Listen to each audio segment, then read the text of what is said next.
বাংলা কিংবা কেন্দ্রীয় বিজেপি নেতৃত্ব বারবারই বলে এসেছে বাংলা থেকে তারা ভালো ফল করবে, কিন্তু এই প্রথম প্রধানমন্ত্রী বললেন গোটা দেশের মধ্যে বাংলা থেকে বিজেপি সব থেকে ভালো ফল করবে। পাল্টা জবাব দিতে দেরি করেনি তৃণমূল। অন্যদিকে দুর্নীতি ইস্যুতে ফের হুঁশিয়ারি দিয়ে প্রধানমন্ত্রী এবার তুললেন নতুন স্লোগান। পাল্টা রাজ্যে শাসক দলের বক্তব্য, সব থেকে বড় লুঠেরা তো বিজেপি। সপ্তম দফা ভোটের আগে এরকমই একাধিক ইস্যুতে জোর চর্চা। আজকের আলোচনায় রয়েছেন শতরূপা, সুব্রত দত্ত, দেবনারায়ণ সরকার এবং মহানন্দা কাঞ্জিলাল। সকলকে স্বাগত জানাচ্ছি।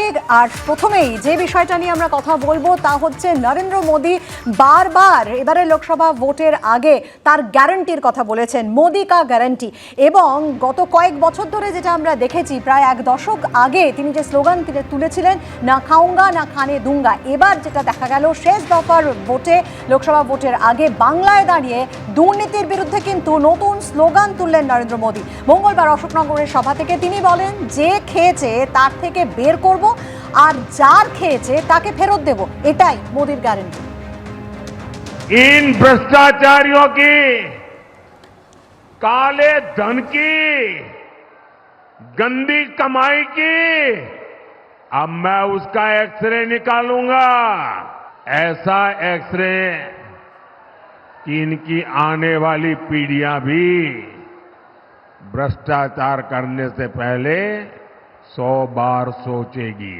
10 साल पहले जब आपने मुझे अवसर दिया था तो मैंने गारंटी दी थी, पूरे देश को गारंटी दी थी, न खाऊंगा न खाने दूंगा।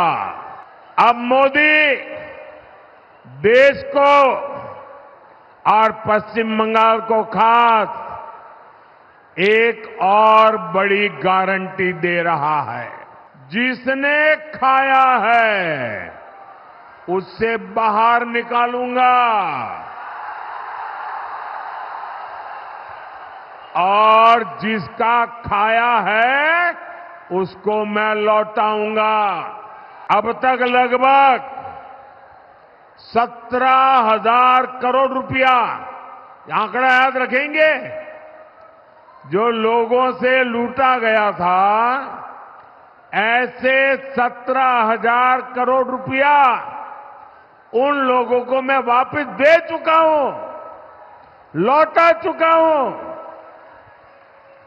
बंगाल में भी आपका लूटा हुआ धन आपको वापस मिले, मैं उसके लिए पूरी कोशिश कर रहा हूं। দেবনারায়ণবাবু, এর আগে প্রধানমন্ত্রী বলেছিলেন যে ৪ঠা জুনের পর কঠোর ব্যবস্থা হবে, আর এবার শাসক দলের উদ্দেশ্যে আবারও সরাসরি হুঁশিয়ারি। ওই যে আমি একবার আগেও বলেছি, সুকুমার রায়, টক টক থাকে না তো হলে পরে বৃষ্টি, তখন দেখেছি চেটে একেবারে মিষ্টি। তার মানে সব জয়েন করলে সব ধুয়ে মুছে সাফ হয়ে যাচ্ছে। আমি না হলে ওই 23 থেকে 25 জনের ব্যাপারে একজন তো নাম বললে হবে না, কদিন আগে অজিত পাওয়ার কোথা থেকে 70,000 কোটি টাকা। আপনি রাজ্যের বিষয়ে আসুন। না না না, আমার প্রশ্ন হচ্ছে, আপনি রাজ্যের প্রসঙ্গ হলে আপনারা অন্যদিকে ঘুরিয়ে দেন কেন? আপনি আচরি ধর্ম জীবকে শিখাও। তুমি তো চোর ডাকাতকে, the rob that smile steal something from the thief. যেসব ডাকাতিরা তারা তো চোরদের কাছ থেকে আরো বেশি চুরি করেছে। না না, সে তো বিতর্ক আছে, কিন্তু এ রাজ্যের বিষয় কেন আপনারা কি করে হবে? আগে তো বললো 5টা পেয়ে দেখো, 2 অঙ্কে যা, আগে 2 অঙ্কে যাক, তারপরে তারপরে দেবনারায়ণ আপনি বলছেন যে ডাকাতদের থেকে চোররা শিখেছে, এই কথা আপনি বলছেন। আমি এখান থেকে শতরূপাদির কাছে আসছি। দুর্নীতির ওয়াশিং মেশিন সব সময় বিরোধীরা এই কথা বলছেন, এক্ষুনি দেবনারায়ণ দাও কিন্তু এই একই কথা বললেন যে দুর্নীতির ওয়াশিং মেশিন যারা, তার মুখে এই সব কথা শোনা যাচ্ছে। বৃষ্টি, সৌমেন, গুড মর্নিং সবাইকে। আজকে সুকুমার রায়কে দিয়ে শুরু করলেন দেবনারায়ণ দা। সুকুমার রায় বেচারা, মানে তাকে অন্তত তার আত্মাটা অন্তত শান্ত দিন। উনি এদের কথাবার্তা এইসব নিয়ে তুললেই ওরা ওয়াশিং মেশিনে চলে যায়। হ্যাঁ, আমাদের ওয়াশিং মেশিন আছে, উচ্চমানের ওয়াশিং মেশিন আছে, যেটা আর কাউর নেই। আমি আবারও বলছি, মোদিজি আজকে যেটা বলেছে, দুর্নীতিগ্রস্ত নেতারা যারা বিজেপিতে এসেছে বা বিজেপিতে তাদেরকে সাদরে নিয়ে আসা হয়েছে, তাদের নাম কিন্তু বিরোধীরা বারবার তোলেন।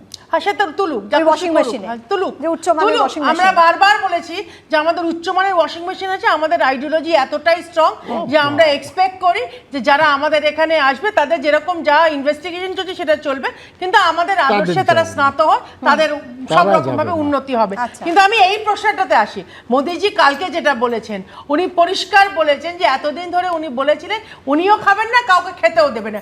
এবার যেহেতু 10 বছর ধরে উনি দেখেছেন বহু লোক খেয়েছে, এটা অলরেডি প্রসেস শুরু করা হয়ে গেছে, যারা খেয়েছে তাদের থেকে উনি একেবারে বের করে এক্সরে করবেন বলেছেন, এক্সরে করে বের করে যাদের কাছ থেকে নিয়েছে তাদের ফেরত দেবে। না, উনি এটা তো- উনি সবচেয়ে already বললেন যে প্রযোজ্য 17,000 কোটি টাকা হ্যাঁ, উনি 17,000 ফিরিয়েও কোটি দিয়েছেন। ফেরত দিয়েছেন। একবার শুনে নেব যে মমতা বন্দ্যোপাধ্যায় দুর্নীতি ইস্যুতে আমি মোদীকে just একটা পাল্টা sentence আক্রমণ যদি করে বলতে ঠিক কি বলেছেন, আসবো। আজকে উনি যে কাজগুলো বলেছেন, লুটের ধন ফেরত দেবো, তোমরা তো নিজেরাই লুটেরা বিজেপি, তুমি কার ধন ফেরত দেবে কাকে? পরের ধনে পুদ্দারি করে দেশটাকে বিক্রি করে দিয়েছো, দেশের ইকোনমি বিক্রি করে দিয়েছো, লজ্জা করে না? 10 বছর আগেও বলেছিল কালা ধন আনবে, নোটবন্দি করবে, একটা কালো ধন আনতে পেরেছেন না? নিজে সব মাফিয়াগুলোকে ওয়াশিং মেশিনে, ভাজপা ওয়াশিং মেশিনে ঢুকিয়ে কালোকে সাদা করেছেন আর দেশটাকে কারাগারে পরিণত করে দিয়েছেন, দেশটাকে জেলখানা পরিণত করে দিয়েছেন। দেশে যা হাওয়া তাতে তো মোদিবাবুরা একেবারে যাচ্ছেন। তাহলে কি করবে? টাকাগুলো হঠাৎ করে শেয়ার বাজার বেড়ে গেল, মানে ভাজপার টাকা ঢুকে গেল। ক্ষমতা থেকে চলে গেলে কে দেখবে? সিবিআই না ইনকাম ট্যাক্স না সিআইপিএফ না ইডি? কে? আর যারা গদ্দারি করে বেড়াচ্ছে আর বাংলার বদনাম করে বেড়াচ্ছে তাদের আমি বলি সাহস থাকা ভালো, কিন্তু দুঃসাহস থাকা ভালো নয়, এটা মাথায় রেখো। সুব্রতদা শুনলেন। আমার প্রথম কথা হচ্ছে, ঠিকই উনি বলেছেন কালো ধনগুলো খুঁজে পাওয়া যাচ্ছে না, কারণ সব কালো ধন কালীঘাটে আছে, 1 নম্বর। 2 নম্বর কথা হচ্ছে যে দেখুন, প্রধানমন্ত্রী এটা বলছেন যে আমি খাইও নি, আমি খেতেও দিইনি, এটা হিন্দি যা দাঁড়ায় তাই। কিন্তু এটা তো ঠিক, আমাদের দেশের অর্থমন্ত্রী নির্মলা সীতারামন, তার যে হাজব্যান্ড, উনি যা বলেছেন, উনি একজন বিশিষ্ট অর্থনীতিবিদ, যে আমাদের দেশে না সারা পৃথিবীর সবচেয়ে করাপশন হচ্ছে ইলেকট্রাল বন্ড। সেই ইলেকট্রাল বন্ডের সবচেয়ে বেশি টাকা গেছে বিজেপিতে, এবং তার জন্য মানুষ কিভাবে ভিক্টিমাইজ হচ্ছেন, ওষুধের দাম কীরকমভাবে বেড়েছে, এবং হচ্ছে গিয়ে কোভিডের সময় যে ভ্যাকসিন নেওয়া হয়েছে সেই ভ্যাকসিনটা পুরো ফুলপ্রুফ হয়নি, এইগুলো সব টাকা বিজেপিতে গেছে। এইরকম এখন দেশের মানুষ জেনে গেছে। জাস্ট এক লাইন অ্যাড করছি, এটাও ঠিক নরেন্দ্র মোদী যে কথা কালকে বলেছেন যে কেন্দ্রীয় স্তরে গত 10 বছরে কোনো বড় দুর্নীতি তিনি করতে দেননি। সত্যি, কিন্তু কোনো বড় দুর্নীতির কোনো কোনো scam অভিযোগ নেই, এখন পর্যন্ত একটা আসেনি। scam নেই। Exactly, বাংলা ইডির exactly. বাজেয়াপ্ত করা একটা 3,000 কোনো কোটি scam টাকা নেই। ফেরাবেন বলেছিলেন নরেন্দ্র মোদী। কতদূর এটা গর্ব এগোলো সেই আমাদের। প্রক্রিয়া, এবিপি আনন্দকে এক্সক্লুসিভ সাক্ষাৎকারে জানালেন প্রধানমন্ত্রী। 27 मार्च को बंगाल के एक रैली से आपने बहुत अहम एक बात कहा कि 3,000 करोड़ रुपया जो ईडी ने बंगाल से जब्त किया है, उनको गरीबों, जिन लोगों को लूट कर ये पैसा बनाया गया है, उन्हें वापस करना है आपको। आप कानूनी सलाह दे रहे हैं, उसके बारे में कुछ डेवलपमेंट ये बहुत ही अहमपूर्ण विषय है, और मैं तो चाहता हूँ कि आपके यहाँ भी जिस लीगल पैनल को बुला करके चर्चाएं करनी चाहिए। ये मुद्दा ऐसा है, और मुझे पक्का विश्वास है कि आप लोग करेंगे, भले 4 तारीख के बाद करें, लेकिन करेंगे। क्योंकि होता क्या है जी, इस सरकार का आप खजाना भरने के लिए पैसे तो है नहीं जी। यानी कोई व्यक्ति घर लूट कर के ले जाए और सरकार लूट कर ले जाए, उस इंसान को क्या फर्क पड़ता है? उसका तो गया ना, उसको तो फर्क तब पड़ेगा जब उसको वापस आए। तो मेरी सोच ये है, उसको वापस जाना चाहिए। वापस कैसे जाए? एक पैसा जिसने दिया है और जिसको दिया है उसका कोई ट्रेल प्रूफ पक्का होना चाहिए, मनी ट्रेल। हाँ, मनी ट्रैक होना चाहिए, कोई न कोई एविडेंस हमारे पास उपलब्ध हो, क्योंकि हम ऐसा नहीं चाहते किसी के पैसे में वो कोई और लूट जाए, ये भी नहीं होना चाहिए। और ये संभव मुझे लगता है। अब जैसे बिहार है, नौकरी के बदले जमीन का कांड हुआ, तो जमीन किसकी थी वो पता है, एकदम अब जमीन किसकी है वो पता है, एकदम और उसी परिवार के एक व्यक्ति को नौकरी मिला है वो भी पता है, तो फिट होता है बिल्कुल, और डेट बैठती है कि इस तारीख को नौकरी मिली और इस तारीख को जमीन दी। तो अब मैंने अफसरों को मैंने ढूंढो क्या हम जमीन उनको वापस दे सकते हैं क्या, उस पर देखा। उसी प्रकार से आपके बंगाल में रेट कार्ड है कि टीचर बनना है तो ऑफिशियल रेट कार्ड है जी, चार्जशीट में भी है। और उस पैसों का भी कैटेगरी ए को इतना जाएगा, कैटेगरी 2 को इतना जाएगा, कैटेगरी 3 को जाएगा, ऐसा एक पूरा बड़ा साइंटिफिक बना हुआ है जी। अब इससे पता चलता है कि तो मैंने मेरी पार्टी को कहा कि एक लीगल एडवाइजरी टीम बनाओ, को जेन्युइनली जिसके पास सर्टिफिकेट है, योग्यता है, जिसको नौकरी मिली है वो अलग देगा, और जिसके पास कुछ नहीं है लेकिन पा लिया है उसको अलग करो।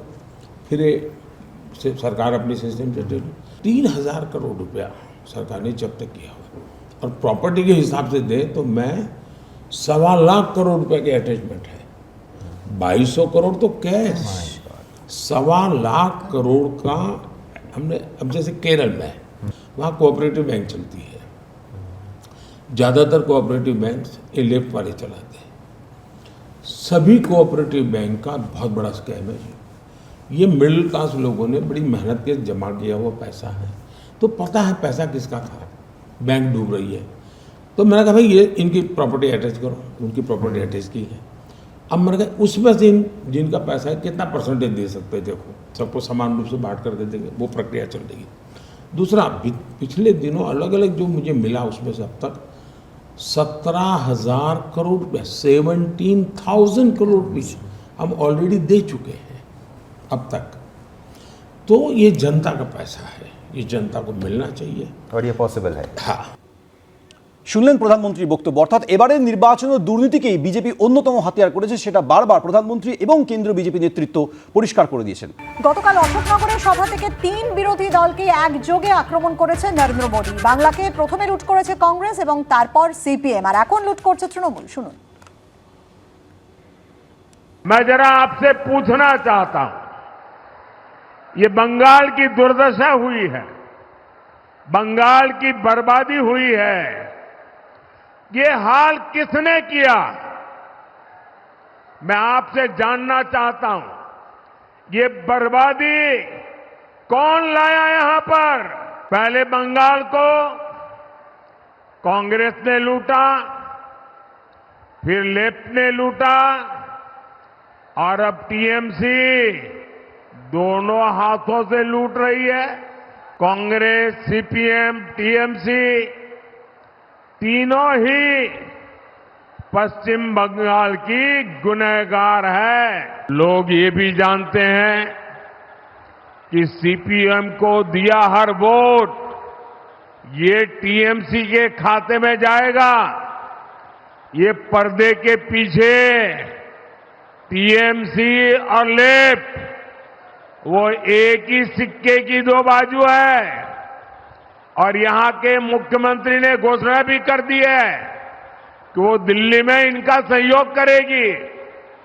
इसलिए अब बंगाल पर्दे के पीछे चलने वाले सारे खेल समझ चुका है, और इसलिए पश्चिम बंगाल हर कोने से एक ही आवाज आ रही है। फिर एक बार সুব্রতদা দ্রুত আপনার রিয়াকশন নেব। আমার প্রথম কথা হচ্ছে যে কলকাতার রোড শোয়ে ওনার পাশে যে ভদ্রলোক ছিলেন উনি কোন দলে ছিলেন, উনি সেই দলের সৎ লোক ছিলেন কিনা তাকে উনি মালা বড় দিয়ে নিয়ে নিয়েছেন বিজেপিতে। এক মানুষের কাছে প্রশ্ন। দ্বিতীয়, পর্দার পেছনে কি করছে সেটা ওনার থেকে ভালো কে জানে? আমাদের পাশের রাজ্যের মুখ্যমন্ত্রী গ্রেপ্তার হয় দুর্নীতিতে, দিল্লির মুখ্যমন্ত্রী গ্রেপ্তার হয় দুর্নীতিতে, আর কয়লা ভাইপো বহাল তবিয়তে ঘুরে বেড়ায়। এই সেটিং সবাই জানে, ওনাকে এটা বলতেই হবে। উনি কম্পেলড, এবং এটা বিশ্বাস করুন আমরা 1 সেকেন্ডের জন্য চাই না উনি দেশের প্রধানমন্ত্রী থাক। আমরা 1 সেকেন্ডের জন্য চাই না, এটা আমাদের খোলা কথা। এখানে কোনো গোপন ব্যাপার নেই, কোনো সেটিং নেই, কোনো পর্দার পেছনে। মনন্দদি, আপনার কি মনে হয় এবারে বিজেপির হাতে একমাত্র ইস্যু দুর্নীতি? দেখো, দুর্নীতি একটা রোগ, সেটা শুধু ভারতবর্ষ নয়, সারা বিশ্ব। প্রশ্নটা হচ্ছে যে রাজনৈতিক নেতা নেত্রীরা এটাকে কি চোখে দেখছেন, এটাকে দমন করার জন্য কি? যেমন শিক্ষা দুর্নীতি বা বাংলার সমস্ত দুর্নীতি নিন্দনীয়, অ্যাট দ্য সেম টাইম এটাও বুঝতে হবে যে নোটবন্দি করে কিন্তু কালো টাকা ফেরত আসেনি, শিল্পের ক্ষতি হয়েছে। ইলেকটোরাল বন্ডে টাকা দিয়েছে এমন এমন সংস্থা যারা উত্তরাখণ্ডের টানেল, বিহারের সেতু তৈরি করার বরাত পেয়েছে, দুটোই ভেঙে পড়েছে এবং উত্তরাখণ্ডের টানেলের ইঞ্জিনিয়ারিং ডিফেক্ট ধরা পড়েছে। কাজে আপনি আচরি ধর্ম পরে রেশে খাও, অর্থাৎ নিশ্চয়ই দুর্নীতি নিন্দাযোগ্য, কিন্তু রাজনৈতিক নেতা নেত্রীরা সেটাকে কিভাবে ডিল করছেন সেটা সব থেকে বড় প্রশ্ন। মানুষ সেটাকে বুঝতে হবে, জানতে হবে, ভোটের বাক্সে সেটার রিফ্লেকশন আসতে হবে। একেবারে ভোটের বাক্সে তার রিফ্লেকশন, তার জন্য অপেক্ষা করতে হবে আর ঠিক 7 দিন। আজ সামনের মঙ্গলবারই কিন্তু ভোটের ফলাফল, আর এক দফা ভোট বাকি রয়েছে।